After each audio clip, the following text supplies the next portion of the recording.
Olá, estudante! Seja muito bem-vindo a mais uma aula de História no Se Liga na Educação. Essa é a aula das Ciências Humanas. Eu sou o professor Lucas Scarano, professor de História, e hoje nós falaremos com os alunos do 8º ano sobre a América Portuguesa. Então vamos lá? Na nossa aula de hoje, a gente vai falar de duas habilidades, basicamente. A primeira habilidade é explicar os movimentos e as rebeliões da América Portuguesa, articulando as temáticas locais e suas interfaces com os processos ocorridos na Europa e nas Américas, enfatizando as conjurações mineira e baiana. E segundo, aplicar os conceitos de Estado, nação, território, governo e país para o entendimento de conflitos e tensões.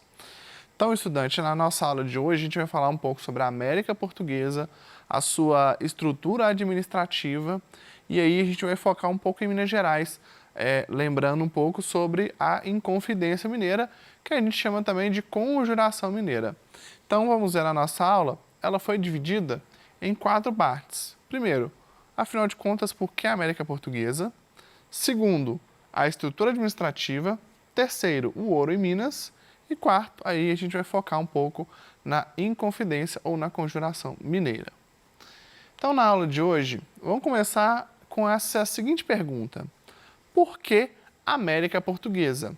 Afinal de contas, o que é essa América Portuguesa que a gente tanto fala nas aulas de História? Para aquelas pessoas mais antigas, né, até eu mesmo, quando estudei História lá, quando eu era criança, eu aprendi, não foi com esse nome, foi como Brasil Colônia, o Brasil Colonial. Mas esse termo está caindo em desuso e está sendo substituído pelo termo América Portuguesa. E por que isso acontece? Porque a gente, com os novos estudos da história, foi percebendo o seguinte, olha, Brasil, como país, ele só surge a partir de 1822, com a independência do Brasil. Antes disso, o país, nosso país chamado Brasil, não existia. Então, nós éramos parte de Portugal. E como o nosso território fica na América, é por isso que a gente chama de América Portuguesa, que foi a parte da América colonizada pelos portugueses. Do outro lado, né, a gente tem a América Espanhola, que formam os países colonizados pela Espanha. Então, esse nome, apesar de ser um pouco diferente, remete ao que antigamente a gente falava Brasil colonial ou Brasil colônia. Mas a gente está falando do mesmo território, ok? Então, vamos entender o que foi essa América Portuguesa. Primeiro, a gente precisa relembrar de um tratado muito famoso chamado Tratado de Tordesilhas. Esse tratado era um acordo entre portugueses e espanhóis para dividir as conquistas territoriais entre eles. Como os espanhóis tinham chegado aqui primeiro na América com Cristóvão Colombo, assim que eles retornam à Europa, começa a haver um conflito entre eles e os portugueses.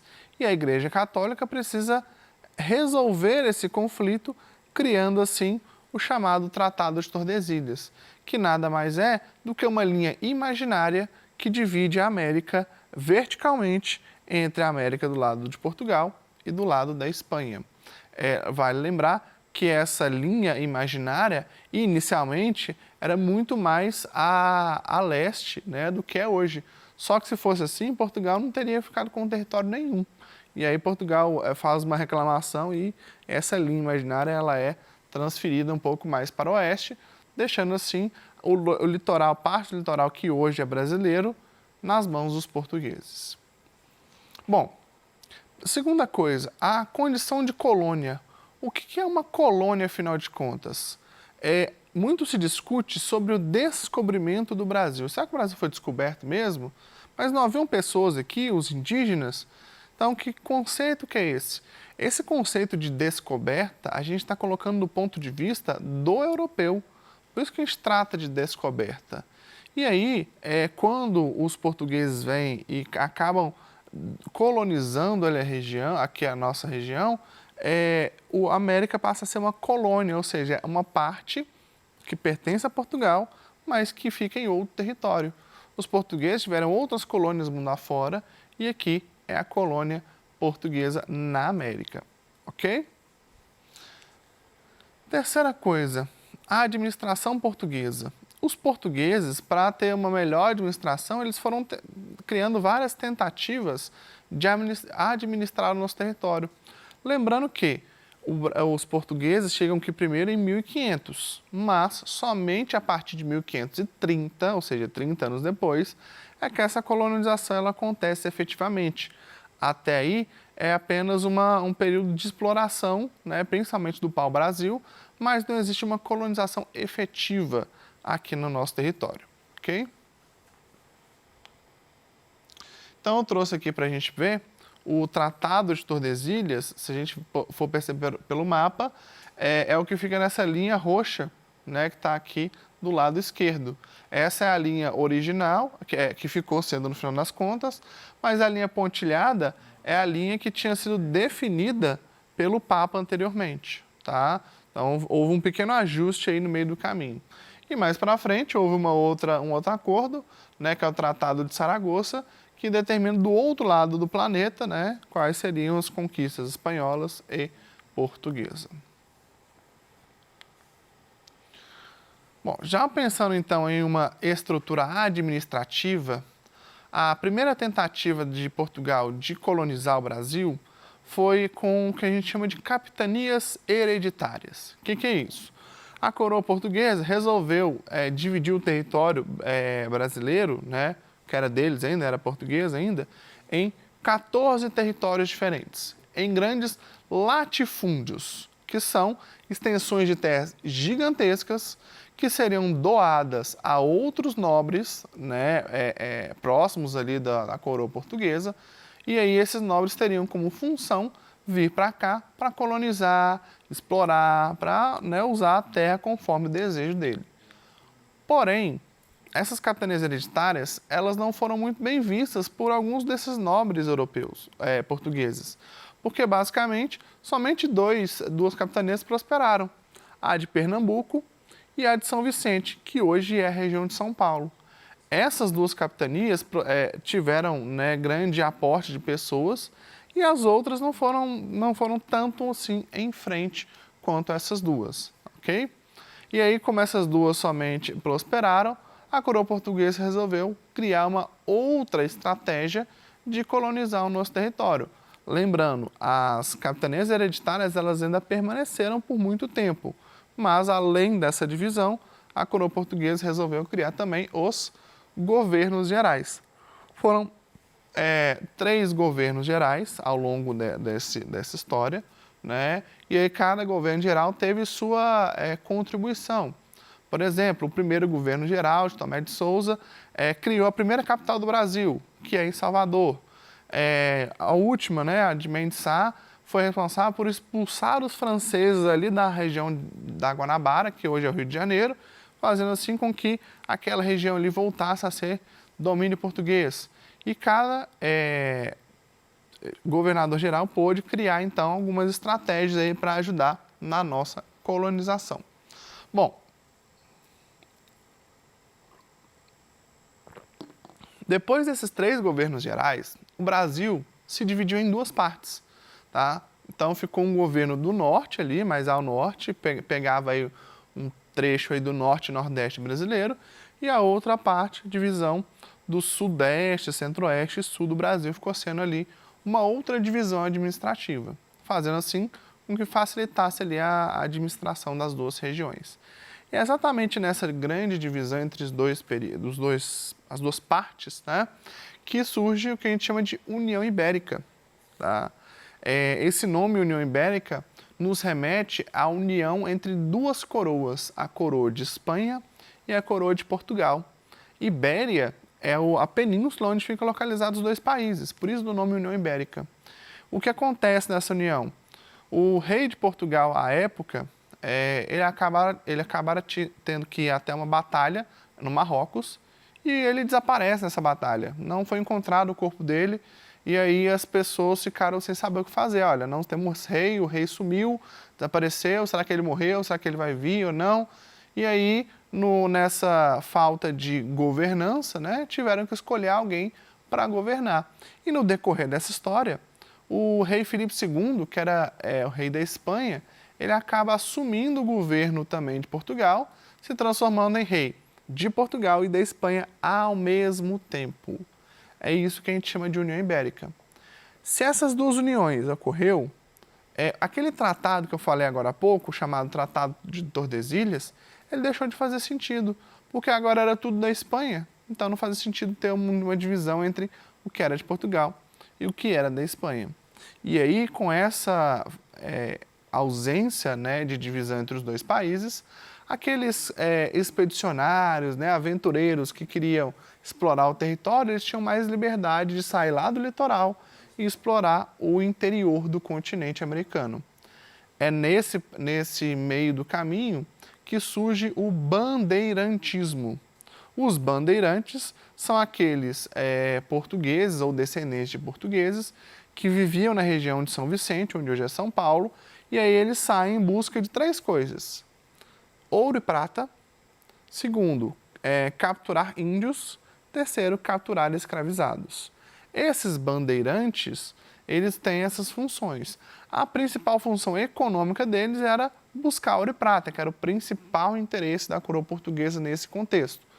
E aos poucos eles vão descobrindo esse ouro, né, esse material bastante precioso.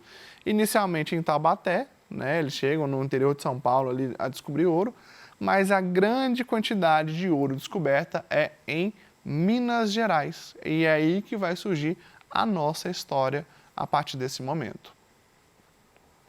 Os bandeirantes, eles são responsáveis também por alguns massacres, tá?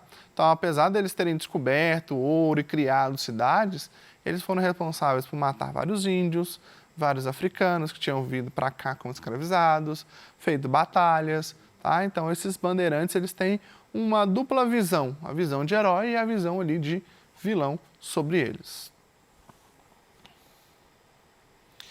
Bom, então vamos entender agora um pouco sobre o ouro em Minas Gerais. Aqui em Minas, o nome do nosso território, do nosso estado, é exatamente devido ao ouro. Eram tantas minas de ouro que quando se dizia que viria para cá, se dizia, olha, vamos para as Minas Gerais, né? Porque eram várias minas de ouro aqui no território. E aí, como o ouro foi descoberto no finalzinho do século XVII, tá? A partir de aí 1693, se não me engano, mas a partir daí esse ouro foi sendo explorado cada vez mais, e a coroa portuguesa resolveu criar estratégias para poder controlar a saída desse ouro. E aí uma das estratégias que a coroa portuguesa criou foi separar o nosso território. O território de Minas Gerais, ele era junto com o território de São Paulo. Então, São Paulo e Minas fazia parte de uma única capitania. A partir de 1720, o governo português resolve dividir e é aí que é criado o território de Minas Gerais.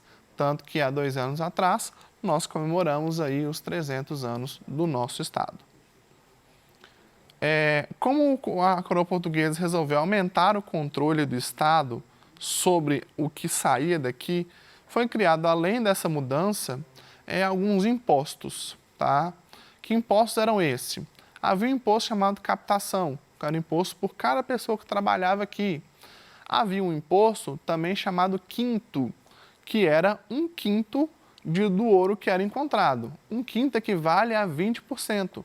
Então, você pegava uma barra de ouro de, por exemplo, 1 quilo, né, você derretia ela ali, e aí você tirava 200 gramas, e aqueles 200 gramas iriam para o rei de Portugal, iriam direto para Portugal. E o restante, ele era que a gente chamava de quintado, ou seja, tinha uma prensa, né, que colocava uma espécie de carimbo ali naquela peça e uma numeração específica para dizer, olha, essa peça é uma peça real, né, já validada pela coroa e tudo mais, tá bom? Entretanto, fazer um carimbo desse, a falsificação desse tipo de carimbo, era uma coisa muito fácil, muito comum. Então, algumas estratégias que a coroa portuguesa tinha era o seguinte, a cada ano eles mudavam o tipo de carimbo, para não ficar o mesmo e os outros não copiarem. A coroa portuguesa tinha também, né, lugares de cobrança desses impostos, que eram as chamadas casas de fundição. E esses impostos, né, foram sendo cobrados ao longo do tempo, do século XVIII inteiro, né, e aí foi causando uma série de problemas sociais e conflitos ali, porque a população não queria pagar esse tanto de imposto. Lembrando que o quinto, apesar de manter o nome, ele foi aumentando cada vez mais, chegando aí a mais ou menos 30% do valor do imposto, tá bom? Bom, no decorrer do século XVIII, né, a gente está falando aqui do início do século XVIII, 1720, e mais para o finalzinho, a coroa portuguesa, com o Marquês de Pombal, resolve criar mais estratégias de controle. E uma delas era o seguinte, era chamada derrama. A derrama, ela funcionava da seguinte maneira, como a coroa portuguesa achava que estava havendo muito contrabando de ouro, porque o ouro só estava chegando cada vez menos lá em Portugal, eles achavam que as pessoas aqui estavam roubando cada vez mais ouro. E aí o que a coroa portuguesa resolve fazer? Cobrar tudo de uma vez da população. É daí que chama-se derrama, é como se fosse derramando todos os impostos em cima daquela população. E é exatamente esse imposto que cria um conflito chamado, que a gente chama de conjuração mineira, tá? A conjuração mineira, ela dura aí de 1789 até 1792. Então, é uma insatisfação das elites mineiras, principalmente de Vila Rica, que hoje é a atual Ouro Preto. Essas elites estavam insatisfeitas porque elas estavam pagando cada vez mais impostos. Era imposto pelo quinto do ouro, pelos escravizados que trabalhavam, por um monte de coisa, além dessa quantidade de impostos cobrados de uma só vez, que era a derrama. Então, a derrama causou ali uma insatisfação nas elites. Essas elites, como elas eram estudiosas, né, tinham influência ali europeia, muitas se influenciavam pelos ideais iluministas, que a gente vai lembrar aqui eram 3 palavrinhas, basicamente, né? Igualdade, liberdade e fraternidade. É claro que, dentre outras ideias, mas a gente pode sintetizar o iluminismo nessas 3 palavrinhas. E aí, nessa tentativa aí de criar esses ideais iluministas, eles pensam em criar aqui, em Minas Gerais, uma república, já no século XVIII. Porém, essa tentativa dá muito errado, né? Eles acabam todos ali presos, investigados, e apenas um cara confessa ter participado desse movimento que ia criar uma nova república aqui em Minas Gerais e separar o Estado ali, provavelmente, do restante do Brasil. O único que se entrega é um cara chamado Tiradentes, ou melhor, apelidado de Tiradentes. Eu coloquei para vocês que tem 2 nomes, né? Conjuração e Inconfidência, só que tem pontos de vista diferentes. Inconfidência é do ponto de vista português, é como se eles fossem traidores, né? A palavra inconfidente seria de traição. E conjuração seria uma organização da população para acabar com o poder ali de Portugal aqui na região. Bom, então, relembrando que a conjuração mineira, ela ocorre ali entre as elites, né, e tem ideais iluministas por trás, eu trouxe um pequeno exercício para a gente pensar. Essa bandeira aqui que a gente está vendo na tela, ela se assemelha a qual outra bandeira? Se a gente for parar para pensar, ela é muito parecida com a bandeira de Minas Gerais, né, a atual bandeira. A única diferença é que o triângulo é verde e não vermelho.